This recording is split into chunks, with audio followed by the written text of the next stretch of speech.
हमारी पहाड़ों में मौसम बदलते देर नहीं लगती। जब हवाओं में ठंडक घुलने लगती है तब हम निकालते हैं ये सुनहरे कोय।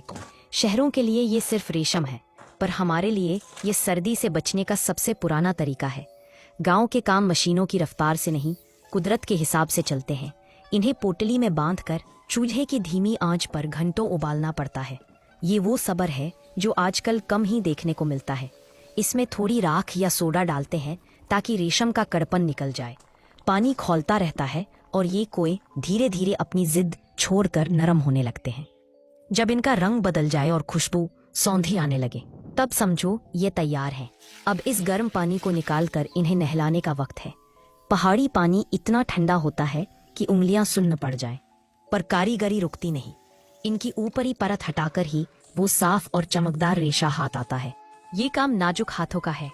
एक एक कोए को खोलकर इस बांस के ढांचे पर चढ़ाना, हम इसे मवाता या रेशम की टोपी बनाना कहते हैं। देखो कैसे कुदरत ने एक छोटे से कीड़े में इतना मजबूत धागा छिपा रखा है। कभी कभी दिन भर निकल जाता है इसी पानी और रेशम के खेल में। बस ध्यान ये रखना होता है कि इसमें कोई अशुद्धि न रह जाए। जितनी सफाई होगी रजाई उतनी ही हल्की और गर्म बनेगी। धूप और हवा, ये दोनों इस रेशम की जान है। जब ये गीले लच्छे हवा में झूलते हैं और सूख कर सफेद होते हैं तो लगता है जैसे आंगन में बादल उतर आए हो। सूखने के बाद ये बिल्कुल रुई जैसे लगते हैं, पर रुई से कहीं ज्यादा मजबूत। अब वक्त है इन्हें उस रूप में लाने का जो हमें पूरी सर्दी गर्माहट देगा। ये सबसे जरूरी पड़ाव है।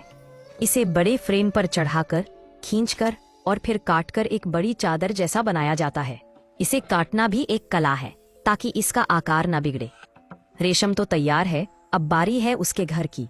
पुराने और नए कपड़ों की कतरन जोड़कर हम ये खोल बनाते हैं। इसे शतजिया कहते हैं, यानी 100 टुकड़ों का मेल।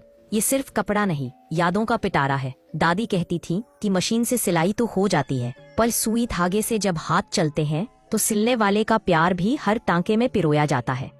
शाम ढल रही है, पर मेरा काम अभी बाकी है। अगली सुबह की ताजगी के साथ अब इस रेशम को उस रंग बिरंगे खोल में भरने की बारी है। परत दर परत, यही वो चीज है जो बर्फ गिरते वक्त भी माँ की गोद जैसा सुकून देती है। लो, तैयार हो गई हमारी मेहनत, रंगों से भरी, रेशम सी नरम। शहर में लोग एसी और हीटर ढूंढते हैं और हम पहाड़ों में अपनी रजाई में ही स्वर्ग ढूंढ लेते हैं। बस यही है हमारी सीधी सादी जिंदगी।